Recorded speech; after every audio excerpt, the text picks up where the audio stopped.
Pada video kali ini, Minfor akan menjawab beberapa pertanyaan dari 64ians. Pertanyaan dari Sio, why 64? Ya. Kenapa 64? Nah, jadi Minfor memilih 64 itu karena 64 itu powerful, dimana OS yang 64 bit itu bisa menjalankan aplikasi yang 32 bit maupun 64 bit. Berbeda dengan OS 32 bit yang hanya bisa menjalankan aplikasi 32 bit saja. Nah, Minfor sebagai pengguna Windows 10 64 bit itu jadi bisa mau buka aplikasi yang 32 bit maupun 64 bit. Ya, sesimpel itulah, as simple as that. Jadi ya karena itu tadi 64 is powerful ya. 64 itu powerful. Pertanyaan dari DHS si Fosi mau tanya, sekiranya kamu diberi kesempatan buat berinovasi untuk membangun channelmu agar lebih produktif, kamu ingin inovasi seperti apa? Juga pertanyaan dari QWERTY, selamat Bang, sukses selalu. Anyway, ada rencana membuat konten selain konten matematika?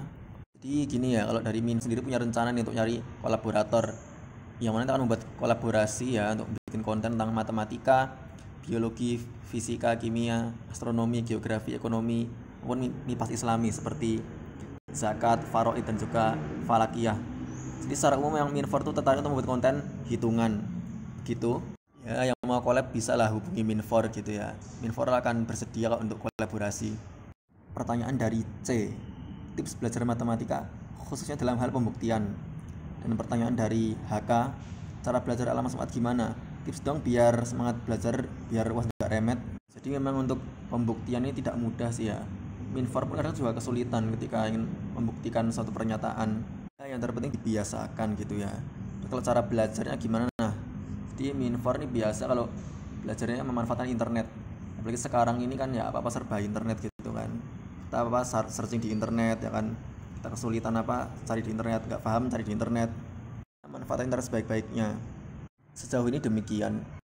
Pertanyaan dari Faiz, Bang, gimana caranya biar bisa pintar tapi dengan belajar atau cara lain? Jujur ya, selama ini Minfor belum nemu cara lain. Sekian. Pertanyaan dari nama asli atau samaran, apa pengaruh sabuk Orion atau Orion's Belt dalam berbagai peradaban kuno di dunia? Nah, pertama-tama kita bahas dulu, apa itu sabuk Orion atau Orion's Belt? Nah, sabuk Orion adalah kumpulan 3 bintang terang, yaitu ada Alnitak, Alnilam, dan Mintaka yang segaris di rasi bintang Orion. Bintang-bintang ini berwarna biru putih karena suhunya sangat tinggi.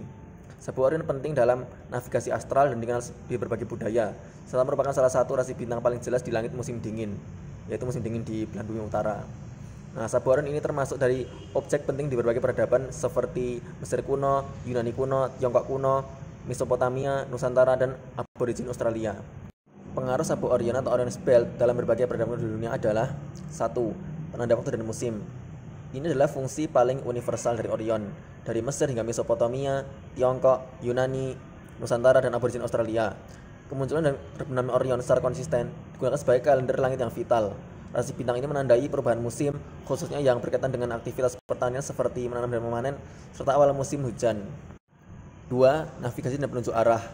Orion berfungsi sebagai kompas alami, membantu para pelaut dan penjelajah menemukan arah, terutama di malam hari. Contohnya adalah pelaut Yunani dan Austronesia yang mengandalkan Orion untuk navigasi. 3. Pengamatan astronomi dan pengetahuan lokal. Semua peradaban ini menunjukkan tingkat pengamatan astronomi yang canggih untuk masanya. Mereka memahami pola pergerakan bintang dan mengaitkan dengan peristiwa di bumi. Pengetahuan ini tidak hanya bersifat praktis, tapi juga menjadi bagian integral dari kebijaksanaan lokal, seperti julukan bintang baja di Nusantara yang mencerminkan hubungan erat dengan pertanian. 4. Korelasi dengan fenomena alam lain. Beberapa teori, seperti teori korelasi Orion di Mesir kuno, bahkan mengukuhkan adanya hubungan yang lebih kompleks antara tata letak bintang dan struktur bumi, seperti sungai Nil dan piramida, menunjukkan bagaimana manusia berusaha menemukan harmoni dan keteraturan antara langit dan bumi.